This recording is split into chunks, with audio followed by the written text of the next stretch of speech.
یاد رکھیں یہ اور اس قسم کی آنے والی بہت ساری پیچیدگیوں کے جواب کے لیے قرآن کریم فرقان مجید کی جس آیت کریمہ کی تلاوت ہونی ہو اللہ تعالیٰ ارشاد فرماتا ہے قد جاءکم من اللہ نور و کتاب مبین، تحقیق کہ تمہارے پاس اللہ کی جانب سے ایک نور آیا اور ایک روشن کتاب ہے۔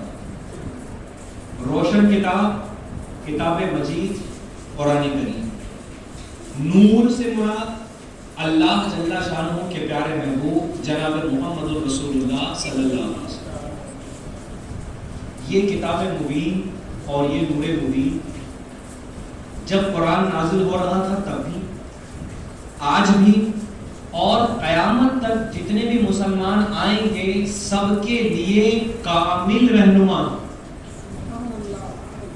جن لوگوں کو پریشانی ہوتی ہے نا ایسا کیوں، وہ اپنی معلومات کو بڑھاتے نہیں، تھوڑا بہت دین کو جاننا چاہا، دماغ پر الجھن محسوس کی اور وہیں پہ چھوڑ دیا اس مسئلے۔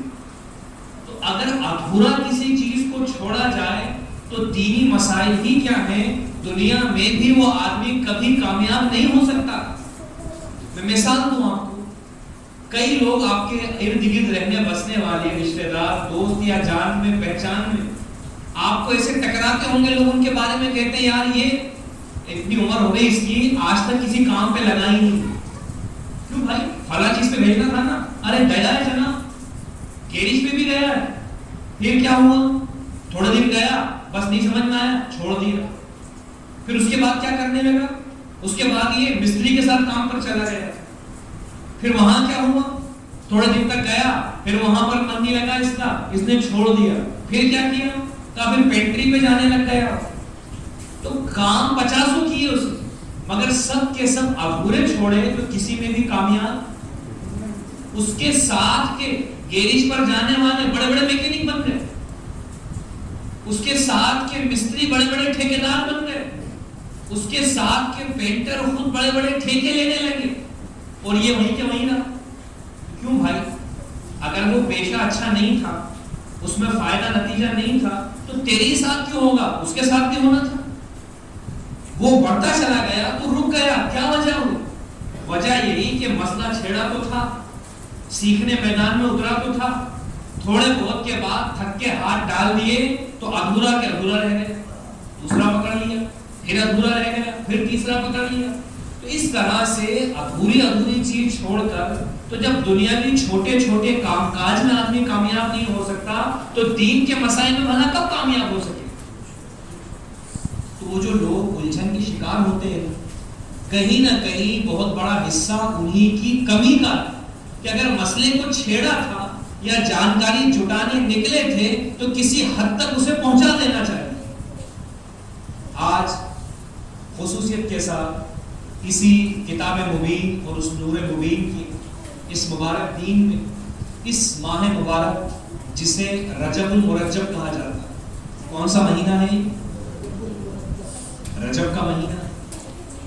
مہینے سب اللہ کے بنائے ہوئے، ہر مہینہ بہتر سے بہتر ہے، مگر لوگوں کے حال دیکھو، کسی نے کہا رجب بڑا تیکھا مہینہ، کسی نے کہا جناب اس کے اندر تو 13 تیزی چلتی ہے، کوئی کہتا ہے اس میں یہ نہیں کرنا، طرح طرح کی باتیں، کبھی رجب کو لے کر، کبھی سفر کو لے کر، کبھی کس کو لے کر، کبھی کس کو لے کر۔ تو یہ نظریے دین نے آپ کو نہیں دی۔ دین نے کیا بتایا؟ ہر مہینہ، ہر دن اللہ کا بنایا ہوا ہے اور سب میں تمہارے لیے خیر۔ آ رہا سمجھ؟ کوئی سا بھی مہینہ اللہ نے مہینے بنائے، سب مہینے بہتر ہیں، ہر ایک میں کوئی نہ کوئی خوبی، ہر دن کمال والا ہے، ہر دن میں کوئی نہ کوئی خوبی۔ تو ہمارے دین نے جب ہمارا کانسیپٹ کلیئر کر دیا کہ مہینوں سے کوئی فرق نہیں ہے، دنوں سے کوئی فرق نہیں ہے، نہ کسی دن میں نحوست ہے، نہ کسی مہینے میں کمی ہے، تو اب اس دین کے بتانے کے باوجود پھر بھی کوئی نظریہ قائم کرے تو یہ اس کی غلطی ہے، دین نے بانٹا نہیں۔ اسی طریقے سے اگر کوئی دن خاص ہے، کوئی مہینہ خاص ہے، تو یہ بھی آپ اور ہم متعین نہیں کریں گے، یہ بھی ہمارا دین ہمیں بتائے. تو بات کریں اسی ماہ رجب شریف کی. ہم الحمدللہ اور مہینوں کی طرح سے اسے بھی فضیلت والا مہینہ مانتے ہیں. اس کے کئی دنوں کو اور دنوں کی بنسبت اچھا مانتے ہیں. ایک ہے وہی اپنی مرضی سے ماننا، تو الحمدللہ ہمارا دین من مرضی نہیں ہے، ہم اہل سنت و جماعت ہے. ہمارا دین تو لکھا ہوا. کیوں فضیلت ہے؟ تو بہت ساری فضیلتوں میں سے اسی مبارک مہینے کے بارے میں شہرت ہے کہ امیر المومنین مولا المسلمین حضرت علی رضی اللہ تعالیٰ کی پیدائش اس مہینے میں. یہی وہ مبارک مہینہ ہم پاتے ہیں جس میں نبی کونین صلی اللہ علیہ وسلم کی آل پاک سے ایک عظیم شہزادہ جسے پوری دنیا امام باقر کے نام سے اور ان کے شہزادے امام جعفر صادق کے نام سے جانتی ہے، امام جعفر صادق رضی اللہ تعالیٰ کا عرس اسی مہینے میں. اور پھر مومنین کی کامیابی، مومنین کے مقدر کی معراج، نماز جیسا عظیم تحفہ، نبی کونین کو بارگاہ الہی کا قرب، یہ تمام کے تمام نعمتیں جس سفر معراج میں حضور کو حاصل ہوئی، الحمدللہ وہ سفر معراج بھی اسی رجب شریف میں. تو اب دن کا خاص ہونا، مہینے کا خاص ہونا، یہ ہم نے اپنی مرضی سے متعین نہیں کیا، یہ اللہ کا انتخاب کہ اس نے اسی ماہ مبارک کی 27ویں شب کو اپنے محبوب کو اپنے قرب میں بلایا. بندے کا کیا دخل اس میں؟ امتی کا کیا دخل؟ اللہ جل شانہ نے اس دن کو چن لیا، اس شب کو چن لیا، تو وہ شب ایسی مبارک ہوئی جس میں ہمارے آقا کو معراج ہوئی، ہم مسلمانوں کو نماز کا تحفہ ملا. تو الحمدللہ ہم اس نعمت کے دن کو ہر سال تازہ کرتے. بات سمجھ رہے ہیں؟ اب بات اس پر بھی آپ اٹھائیں، اس بھائی یہ تازہ کرنا دین میں کہاں ہے؟ اسی ماہ مبارک میں شہرت کی بنیاد پر 22 رجب کو کونڈے کی نیاز دلائی جاتی، ہر سال دلائی جاتی. کیوں دلاتے ہوئے؟ ہر سال کیوں تازہ کرنا؟ تو بے شک سوال قائم کرنا یہ آپ کو اختیار ہے، کیونکہ آپ اپنا دین جاننا چاہتے ہیں. ہر ایک سے آپ سوال قائم کر سکتے ہیں، جب تک تسلی بخش جواب نہ ملے آپ مت اطمینان کریے. مگر ایک مسئلے کو ایک حد تک اچھی طرح سے چھان پھٹک کر لیں، اور جب ہر طرح سے چھان پھٹک کر لیا تو پھر مضبوط جم جائے. پھر یہ نہیں ہونا چاہیے کہ 4 دن پہلے تو یہ مسئلہ سمجھا تھا، 4 دن کے بعد کسی نے پھر کوئی شبہ ڈالا، پھر تزلزل آ گیا، پھر کوئی بات آئی، پھر اونچے نیچے ہو گئے. تو پھر اس کا مطلب پہلی بار بھی سمجھا نہیں ہم نے. جیسے مثال کے طور پر ایک مرتبہ بندہ مومن نے سمجھ لیا کہ پیشاب نجس، پیشاب گندی چیز، تو بار بار ایسا نہیں ہوتا کہ کبھی پیشاب اچھا لگنے لگے، کبھی پیشاب کو پینے کا من کرنے لگے، کبھی پھر برا لگنے لگے، ایسا نہیں ہوتا. ایک مرتبہ مومن نے نظریہ قائم کر لیا کہ پیشاب نجاست ہے، جسم سے نکلے گا، وضو ٹوٹے گا، کہیں پر چھینٹا لگے گا، ناپاک ہوگا، تو پھر الحمدللہ مومن مرتے دم تک اسی پر قائم رہتا ہے کہ یہ نجس ہے یعنی نجس. تو ہمیں چاہیے کہ دینی مسائل ایک مرتبہ اچھی پختگی سے سمجھ لیں، اور جب سمجھ میں آ گیا تو پھر قائم ہو جائے، پھر ہواؤں کے تھپیڑے میں ہم ادھر ادھر اڑے نہیں. تو آج ہم خصوصیت کے ساتھ اسی 2 چیزوں کو ذکر کرتے ہوئے، ایک 22 رجب کو جو ہم کونڈے کی نیاز کرتے ہیں، دوسرا 27ویں شب میں جو شب معراج کا تذکرہ کرتے ہیں. پہلے اس کی آپ شرعی حیثیت سمجھیں، اور ہر سال آنے پر ہمارا اسے واپس سے دہرانا، پھر اگلے سال رجب ملے گا ہمیں، پھر ہم امام جعفر صادق کے لیے جو ایک اہتمام کریں گے، پھر ہم حضور کی معراج کے جلسے اور بیانات اور پورے واقعے معراج کو ذکر کریں گے. تو یہ ہر سال ہمارا اس کو ریپیٹ کرنا، کیا شرعاً اس کی اجازت ہے ہمیں؟ یہ ہم سمجھیں، اور ایک مرتبہ سمجھ لیں تو پھر قائم رہیں. تو ہم اس کو بھی اسی نور مبین کے ارشادات کی روشنی میں دیکھتے ہیں. میرے آقا کریم علیہ الصلوۃ والتسلیم جب مکہ شریف سے ہجرت فرما کر مدینہ منورہ تشریف لائے، اور 10ویں محرم یعنی عاشورہ کا دن آیا. عاشورہ کے دن چونکہ مسلمانوں کے لیے تو وہی شہادت امام حسین ہے، مگر حضور کے زمانے میں تو ابھی کوئی شہادت نہیں امام حسین، بلکہ جب حضور مدینہ منورہ تشریف لائے تب تو ولادت بھی نہیں ہوئی تھی۔ اس کے پہلے سے یہ عاشورہ کے دن نبی کونین نے دیکھا کہ یہودی لوگ روزہ رکھ رہے ہیں۔ کون روزہ رکھ رہا؟ یہودی۔ اللہ کے محبوب نے فرمایا صحابہ سے، صحابہ معلوم کرو کہ یہودی 10ویں محرم عاشورہ کو روزہ کیوں رکھ رہے ہیں؟ توجہ چاہوں گا، روزہ کون رکھ رہا تھا؟ مسلمان تو نہیں رکھ رہے تھے، کون رکھ رہا تھا؟ کس وجہ سے رکھ رہے تھے؟ نبی نے فرمایا وجہ معلوم کرو ان کی۔ صحابہ کرام علیہم رضوان نے معلوم کیا تو یہودیوں کی جانب سے بتایا گیا کہ یہی وہ دن ہے جب صدیوں پہلے موسیٰ علیہ السلام آپ کے پیچھے فرعون کا لشکر لگا تھا، اور موسیٰ علیہ السلام کو اللہ تعالیٰ نے اس فرعون کے لشکر سے نجات عطا فرمائی تھی۔ وہ 10ویں محرم عاشورہ کا دن تھا، وہ حضرت موسیٰ کی کامیابی کا دن تھا، اس لیے ہم ہر سال اس دن کی یاد میں روزہ رکھتے ہیں۔ کون روزہ رکھ رہا تھا؟ یہودی تو مسلمان نہیں۔ روزہ رکھنا عاشورہ کے دن کن کا طریقہ تھا؟ ان کے روزہ رکھنے کی وجہ کیا تھی؟ حضرت موسیٰ کی کامیابی کا دن، فرعون اور اس کے لشکر سے نجات کا دن، ایک عظیم اہم واقعے کا دن۔ اللہ کے محبوب کو پتہ چل گیا نا کہ روزہ یہودی رکھ رہے ہیں، اور صحابہ کو بھی پتہ چل گئی اس کی وجہ کہ کامیابی حضرت موسیٰ کو ملی، ایک عظیم واقعہ رونما ہوا، اس لیے اس دن کو روزہ رکھ رہے ہیں۔ اللہ کے محبوب نے جانتے کیا فرمایا صحابہ سے؟ حضور نے حکم دیا کہ اب تم بھی روزہ رکھو، اور حضور نے فرمایا آئندہ سال یہ ایک رکھتے ہیں، ہم 2 روزے رکھیں گے، نحن احق بموسیٰ منکم، ہم ان سے زیادہ موسیٰ کے ماننے والے۔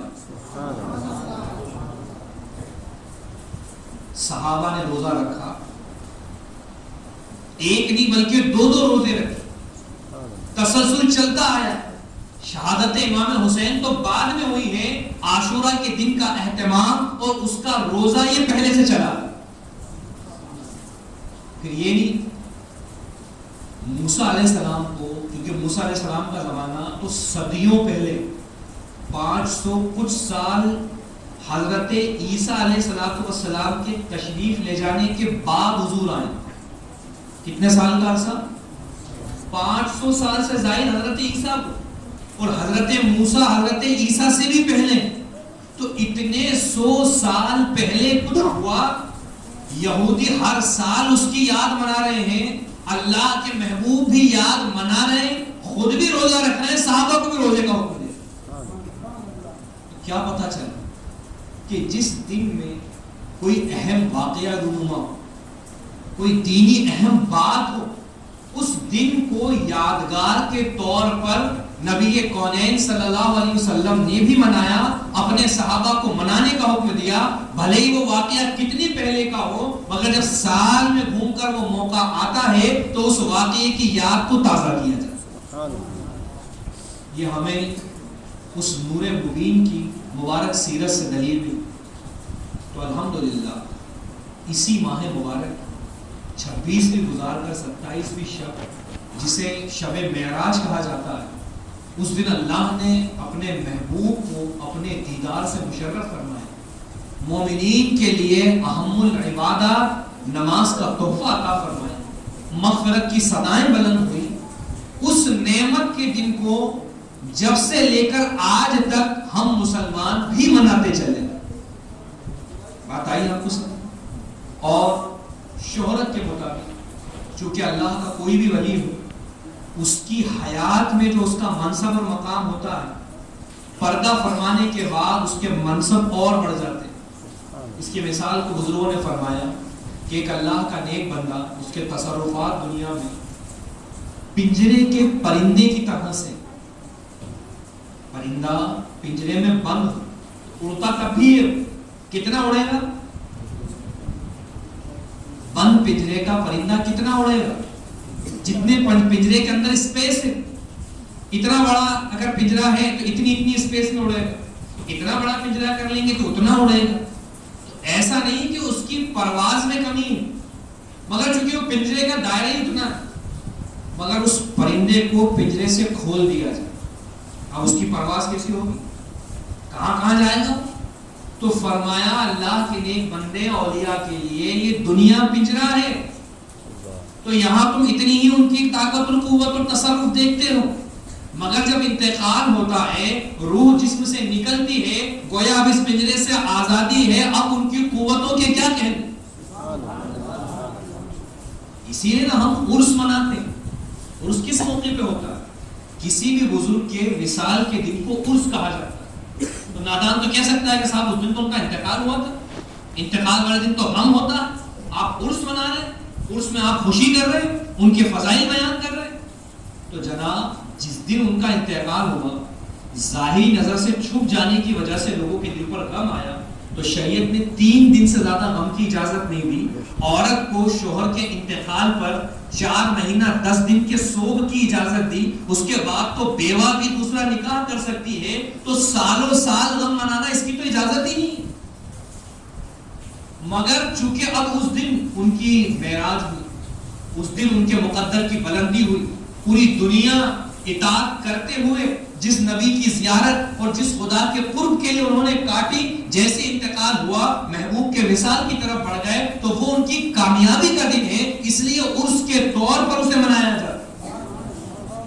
تو امام جعفر صادق رضی اللہ تعالی عنہ، امام باقر رضی اللہ تعالی عنہ کے جو شہزادے ہیں، ایک تارک الدنیا بزرگ رسول اللہ کے شہزادوں میں عظیم الشان شہزادے، ان کے عرس کی تقریب بھی اسی ماہ مبارک میں ہے، اسی لیے مومنین رجب شریف میں اونٹوں کا اہتمام کرتے ہیں، اور آج سے نہیں صدیوں سے کرتے چلے، مگر چونکہ میرے آقا کا ارشاد ہے قیامت جیسے جیسے قریب آئے گی لوگ فتنوں کا منہ دیکھیں گے، ایک سے بڑھ کر ایک فتنے رونما ہوں، اور ایسا نہیں کہ فتنے گرجوں سے نکل کر آئیں گے، ایسا نہیں ہے کہ فتنے مندروں اور مٹھوں سے نکل کر آئیں گے کہ آپ پہچان لو، اچھا اتنی بڑی وہ لٹکی ہوئی یہ تو ہمارے کام کا نہیں، اچھا اتنا بڑا سلیب لٹکا ہوا یہ ہمارے کام کا نہیں، یہ نشانیاں ہو تو آدمی پہچان جائے گا جیسے آج بھی بچتا ہے۔ مگر کیا فرمایا کہ جو قرب قیامت بھٹکانے والے ہوں گے وہ بظاہر مسلمانوں کے لباس میں ہوں گے، علماء کے لباس میں ہوں گے، جبے دستار ہوگی، آدمی جلدی فرق نہیں کر سکے گا کون اپنا ہے کون پرایا۔ تو وہ ماحول آج نگاہوں کے سامنے، اسی کا سلسلہ اور کڑی نہ ہے کہ وہ جو سالوں سے شہزادہ رسول کے بارگاہ میں ایصال ثواب کے لیے مسلمان فاتحہ کرتے آئے، اب آپ دیکھو کہ جیسے یہ اور ٹائم قریب آئے گا نا، سوشل میڈیا پر بیانات میں میسیجز میں، ارے امام جعفر صادق کا دن تو 14 تاریخ تھا، 22 کو کیوں کر رہے ہو؟ ایک شبہ چھوڑا، ارے اس دن تو امیر معاویہ کا انتقال ہوا تھا اور شیعوں نے خوشی میں کھیر بنائی تھی اور تم مسلمان بھی یہ کر رہے ہو، دوسرا شبہ ڈال۔ اب آدمی پھر وہ دوڑا آیا، امام صاحب وہ کب کا تھا، کیا تھا، ایسا ہوا تھا کیا، ایسا ہوا تھا کیا شیعہ کرتے تھے کیا فلاں نے کیا کیا، وہی دماغ پر پھر بوجھ آ جاتا، شک شبہ آ جاتا، اور پھر بھی بچت ہے اس بندے کی جو عالموں سے جڑا ہے، تو جیسی کوئی بات آئی جا کے اس نے کلیئر کر لی، دماغ کا بوجھ ہلکا کر لیا۔ مگر وہ نادان قوم مسلم کہ جو علماء سے ہی دوری بنا کے رکھتی ہے، سن تو لیا پڑھ تو لیا، شبہ تو آ گیا، اب دور کرانے بھی نہیں جاتا، وہ ناسور بن کے رہ جاتی ہے۔ اس کا بہت سارے جوابات ہم دے سکتے ہیں، چونکہ جمعہ اتنی وسعت نہیں رکھتا، مگر پھر بھی آپ اصول سمجھیں۔ پہلی چیز، آج آپ لوگ بھی عمرے کرتے ہوں گے، کیا کرتے ہیں اس میں آپ لوگ؟ کھیر بنا لی، پوریا بنا لی، گلاب جامن رکھ لی، جلیبی رکھ لی، گوشت بنا لیا، چھولے، جس کو جیسا لگا اس نے بنا لیا، بنا کے کیا کرتے ہیں آپ؟ فاتحہ دلاتے ہیں۔ صبح سے گھر میں تلاوت، قرآن، فاتحہ، مہمانوں کی آمد و رفت، عزت کے ساتھ انہیں بلانا، عزت کے ساتھ ان کے یہاں جانا۔ اگر اس پورے معاملے کو آپ دیکھیں تو شرعاً اس کے اندر کیا خرابی؟ کیا گھر میں میٹھی چیز نہیں بنا سکتے؟ بولیے، کیا کسی دوسرے مہمان کو بلا نہیں سکتے؟ کیا قرآن کی آیتیں پڑھ کر امام جعفر صادق کو بالخصوص اور اپنے مرحومین کو بالعموم ایصال ثواب نہیں کر سکتے؟ کیا چیز ناجائز، غلط تھا کیا اس کے اندر؟ تو یہ سب ایک طرف رکھیں، صرف اس کی حیرت قضائیہ کو دیکھیں کہ جو کام ہم کر رہے ہیں، جب صرف میٹھا بنانا جائز، درود و فاتحہ جائز، اللہ کا کلام پڑھنا جائز، مہمان کے یہاں جانا جائز، اسے بلا کر کھانا جائز، جو جب ساری جائز چیزیں مل جائیں گی تو جائز ہی رہے گا، جائز تو نہیں ہو جائے گا۔ اول تو بندہ یہیں سے سمجھ لے کہ کیسے لوگ ہیں، وہ یا تو نادان ہیں یا پھر جان بوجھ کر مسلمانوں میں تفرقہ ڈالنا چاہتے ہیں کہ جائز کام مسلمان کرے اور اسے روکا جائے، اس میں شک ڈالا جائے، اس میں شبہ ڈالا جائے، فلاں نے کیا ڈھکا نے کیا، اس سے کیا فرق پڑتا ہے؟ جس نے کیا اس کی نیت وہ جانے، ہم جو کر رہے ہیں ہماری نیت ہم جانے۔ بات سمجھ رہے ہیں؟ مجھے بتائیں ابھی نماز میں آپ سب کدھر منہ کریں گے؟ ادھر ہی کریں گے۔ اب کوئی آپ کو یہ بولے باہر سے کھڑا ہو کے، ارے مسلمان کیا وہ 3 سیڑھی کے ٹپے بناتے ہیں اور چپ چاپ سے ان 3 سیڑھی کے پتھر کو سجدہ کرتے ہیں۔ ہر مسجد میں یہ سیڑھی ملتی ہے نا ممبر کی، اور ہر نمازی کا منہ ادھر ہی ہوتا ہے۔ اب کوئی باہر یہ بات کرے تو رخ بدل لو گے؟ نماز پڑھنا چھوڑ دو گے؟ کیا کرو گے؟ کوئی یہی کہے کہ مسلمان سب ایک کمرے میں جا کے، جسے مسجد کہتے ہیں، 3 لائن کا پتھر بنا رکھا ہے، وہ بھی پتھر جا کے سجدہ کرتے ہیں، کیا کرو گے آپ؟ کیا نماز پڑھنا بند کر دو؟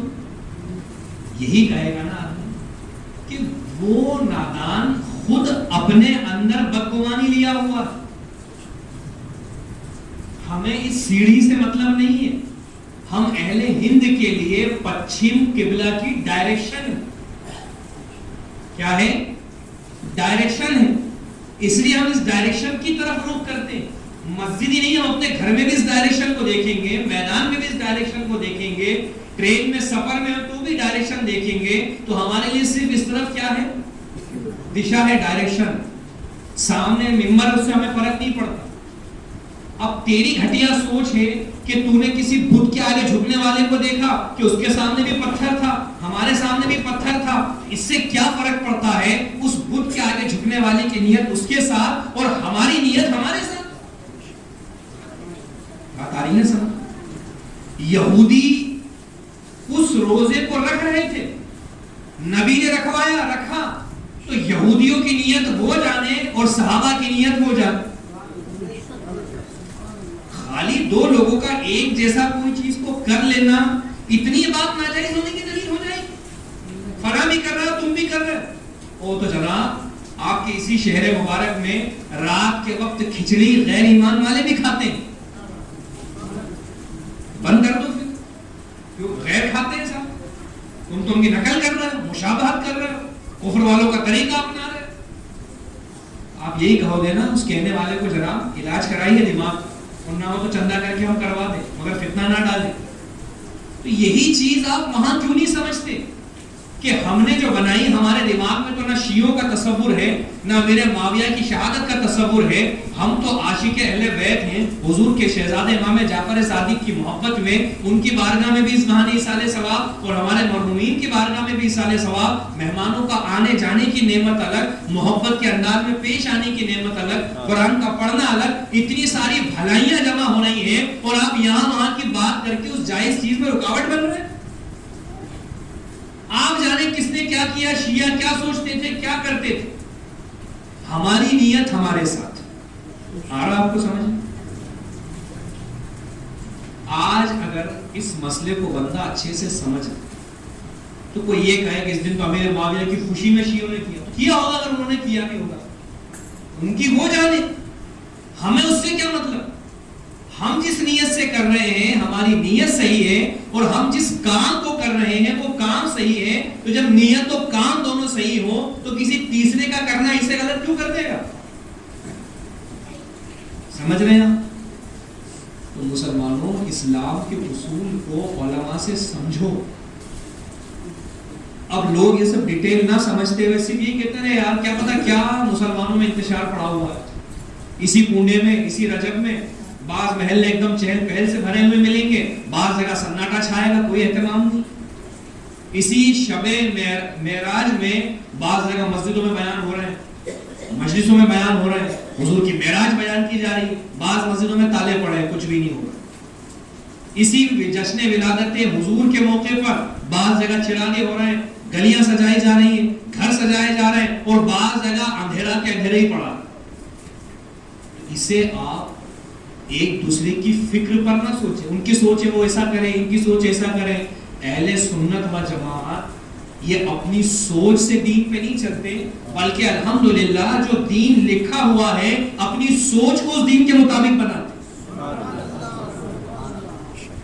تو یہ جو مسلمان علماء سے جڑے رہتے ہیں الحمدللہ, ان کو اگر شیطانی وسوسہ آ بھی جاتا ہے کسی کی بات سے یا کسی کلپ سے یا کسی تحریر سے, تو وہ ناصور نہیں بننے دیتے. فوراً علماء کی بارگاہ میں زانو تلمس طے کرتے ہیں اور فوراً پوچھ لیتے ہیں حضرت یہ بات تھوڑا سا ذہن میں تشویش ڈال رہی ہے, کیا کرنا چاہیے؟ جواب پاتے ہیں, مطمئن ہو جاتے. بہکتے بھٹکتے وہی لوگ ہیں کہ جنہوں نے شبہ تو دیکھ لیا, اب پوچھا کسی سے نہیں, اور پوچھا بھی تو یاری دوستی مارے یار ایسا کرتے ہیں, چل رہا آج کل, وہ بھی تمہارے جیسی اتنی پڑھا لکھا تھا, ارے کیا کرو صاحب وہ تو قیامت کی نشانی ہے, جو مولوی لوگ ایسے لڑتے رہیں گے, وہ تمہارا وہی مفتی, وہی تم اس کے مستفتی, وہی سارا مسئلہ حل اور ختم. یہ کہیں نہ کہیں غلطی قوم کی ہی کہ نہ اہل سے تو نے مسئلہ رکھا, نہ اہل جواب ملا, وہ بھی الجھا تو بھی الجھا. تیرے اندر اب کمی آئے گی, تیری اولاد میں اور کمی آئے گی. پھر تیرے سرکل میں جب تو بات کرے گا ارے یار یہ سب مولوی لوگوں نے کر رکھا, بھی دیکھو اپنے اتنے جو بڑے بڑے جلسے ہو رہے ہیں جو معراج شریف کے, وہ فلاں جگہ تو کچھ ہو ہی نہیں رہا. بھائی وہ بھی تو مسلمان ہیں, اگر یہ اتنی بڑی چیز تھی تو وہ بھی تو کرتے. ایسی باتیں لوگ کرنے لگتے. ایک اصول دھیان رکھیں, بس اسی پر میں گفتگو ختم کریں. فلاں صاحب, فلاں مدرسہ, فلاں مفتی صاحب, فلاں پیر صاحب انہوں نے ایسا کیا, فلاں قاضی صاحب وہ تو ایسا کرتے ہیں, تو نہ تو فلاں عالم صاحب شریعت ہے, نہ فلاں پیر صاحب شریعت ہے, نہ قاضی شہر شریعت ہے. یہ شریعت اور دین نہیں ہے. بات سمجھ رہے ہیں؟ کیوں؟ اگر اللہ نہ کرے شیطان بہکا دے اور شہر قاضی صاحب شراب پی لے تو کیا شراب پینا جائز ہو جائے گا؟ تو لوگ یہ کہیں گے کہ صاحب شہر قاضی نے پی لی, اب کیا آپ کو پینا چاہیے؟ آدمی یہ کہے گا نا غلط کیا ہوں, دین نہیں ہے ہمارا. تو لوگوں کی ذات سے دین مت سمجھو, بلکہ جو کتابوں میں لکھا ہوا دین ہے اس سے لوگوں کو چیک کرو. سمجھ رہے ہیں آپ فرق؟ اگر یہ ایک اصول بھی آپ نے دماغ میں بسایا انشاءاللہ وہ بہت رہنما ہوگا آپ کے. لوگوں کی ذات اور شخصیت سے دین مت سمجھو. فلاں پیر صاحب ان کے تو لاکھوں کروڑوں مرید ہیں, وہ فلاں پیر صاحب نے جب ایسا کہہ دیا پھر تو بات ہی ختم. تو مطلب آپ کا دین فلاں پیر صاحب ہوگا کیونکہ انہوں نے کہہ دیا تو بات ہی ختم ہوگی. آپ کوئی دین تھوڑی کہہ سکے گا. نبی کہے تو دین ہے, قرآن کہے تو دین ہے, پیر صاحب کا کہنا دین نہیں ہوتا ہے. بات آ رہی سمجھ میں؟ دین تو کہا جا چکا, دین لکھا جا چکا. پیر صاحب اگر اس دین کے مطابق کہہ رہے ہیں تو اب پیر صاحب نہیں بلکہ جو دین کہا اس کی وجہ سے پیر صاحب کو مانا جا رہا. اور اگر پیر صاحب دین کے خلاف کہہ دیں تو ایمان پیر صاحب پر نہیں دین صاحب پر لائیں. آ رہا ہے سمجھ میں آپ کو؟ جب یہ ایک فکر بنا لیں گے تو پھر آپ لوگوں کو دین کے ترازو میں تولیں گے, نہ کہ لوگوں کو دیکھتے ہوئے دین دیکھیں. آج یہی وجہ ہو جاتی ہے, کس نے کس کے ہاتھ میں ہاتھ دے دیا, کس نے کس کو اپنا بڑا مان لیا, کس نے کس کو رہنما مان لیا. اب وہ تو دیکھیں گے کہ انہوں نے کیا بولا, اتنے بڑے ہیں, ملین میں ان کے فالوور ہیں, اتنی دنیا ان کو سن رہی ہے, اب کیا اس کے بعد وہ غلط ہو جائیں گے؟ اور یہ محلے کا امام یا فلاں جگہ کے عالم صاحب یہ ایسی بات کر رہے ہیں تو ان کو دیکھیں کہ ان کو دیکھیں، وہ بڑا ہے کہ یہ بڑا ہے. تو یہ آپ نے نظریہ ہی غلط بنا لیا. نہ یہ چھوٹے ہیں نہ وہ بڑا ہے، دونوں سے آپ مطالبہ کریں رسول اللہ کے دین میں لکھا ہوا کیا ہے. تو لکھا ہوا جو دین میں ہے اگر اس کے مطابق وہ مسجد کے امام صاحب بتا رہے ہیں تو وہ جناب ملین فالوور والے غلط ہیں، وہ امام صاحب صحیح ہیں. صحیح اب ان دونوں کی وجہ سے نہیں، صحیح اس لیے کہ جو دین لکھا ہوا انہوں نے بتایا. آ رہا ہے آپ کو سمجھ؟ جب آپ اس ذہن کو بنائیں گے تو الحمدللہ کافی حد تک آپ راہ مستقیم پر ڈٹے رہیں اور اس میں کوئی دریغ نہ کریں. حوالہ کیسے مانگ لیں؟ اتنے بڑے قاضی صاحب ہیں، اتنے بڑے مفتی صاحب ہیں، پیر صاحب ہیں، ان سے کیسے پوچھ لیں کہاں لکھا؟ کیوں نہیں پوچھ لیں؟ تمہارا حق ہے تم پوچھ سکتے ہو. کوئی وقت کا قاضی ہو، کوئی وقت کا پیر ہو، ارے اعلیٰ حضرت جیسا مجدد عالم اور ولی، ان سے جب لوگ استفتاء کرتے سوال پوچھتے تو سوال کے اندر لکھتے قرآن و حدیث کی روشنی میں جواب دیجیے. تو جب اعلیٰ حضرت سے حوالہ مانگا جا سکتا ہے تو کیا پیر صاحب سے نہیں مانگا جا سکتا؟ قاضی صاحب سے نہیں مانگا جا سکتا؟ مفتی صاحب سے نہیں مانگا جا سکتا؟ بالکل مانگا جا سکتا. اور اگر کوئی یہ کہتے ہیں ہم سے پوچھ رہے ہو اتنے بڑے ہم قاضی صاحب، ہم اتنے بڑے پیر صاحب ہیں، تم ہم سے پوچھ رہے ہو، مطلب ہم غلط کہہ رہے ہیں کیا؟ تو یہ کہیں نہ کہیں جہالت کی طرف اشارہ ہے. کیونکہ اگر یہی بات کہنا ہوتی تو اعلیٰ حضرت نہیں کہتے ہیں بے وقوف تو اعلیٰ حضرت سے پوچھ رہا حوالہ دو. مگر قربان جائیں کوئی اپنے سوال میں اگر نہ بھی لکھے کہ ہمیں دلائل سے حوالہ دو، جواب دو، تب بھی اعلیٰ حضرت دلیل پہلے دیتے جواب بعد میں پورا کرتے. اور جب دنیا سے آپ تشریف لے گئے تب بھی اللہ کے اس ولی نے، نبی کے اس معجزے نے یہی کہا لوگوں مجھے نہیں معلوم میرے بعد کون آئے، تمہیں کیا بتائے، میرا دین و مذہب میری کتابوں سے ظاہر. کہ آج کیا ہے مسئلہ کے اعلیٰ حضرت، مسئلہ کے اعلیٰ حضرت بول کے بھی بڑا بدزنی پھیلائی جا رہی. ہر ایرو غیرو نتھو کھیرو اپنی بات کہتا ہے اور پھر کہتا اعلیٰ حضرت کا مشن. تو بھائی تیرا بولنا نہیں ہے نا، اعلیٰ حضرت کا مشن ہے تو لکھا ہوا بتا ان کی کتاب. جو تو نے بات کہی، جو تو نے تقریر کی، جو تو نے بیان کیا، جو تو نے لوگوں سے مطالبہ کیا، وہ تحریر اعلیٰ حضرت کی بتا. تب تو کہیں گے کہ اعلیٰ حضرت کی بات ہے، ورنہ بات تیری ہے، صرف نام ان کا لے رہا ہے.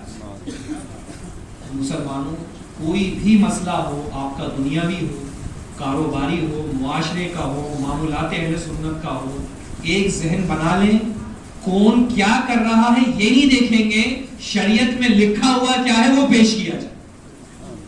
اور جب شریعت کا لکھا ہوا مل جائے تو اس کے خلاف پیر صاحب ہوں گے، ہم پیر صاحب کو نہیں مانیں گے، ہمیں شریعت مانیں. ہم قاضی صاحب کو نہیں مانیں گے، ہمیں شریعت ماننی ہے. کیونکہ ایمان ہم رسول اللہ کے دین پر لائے ہیں، ان پر نہیں لائے.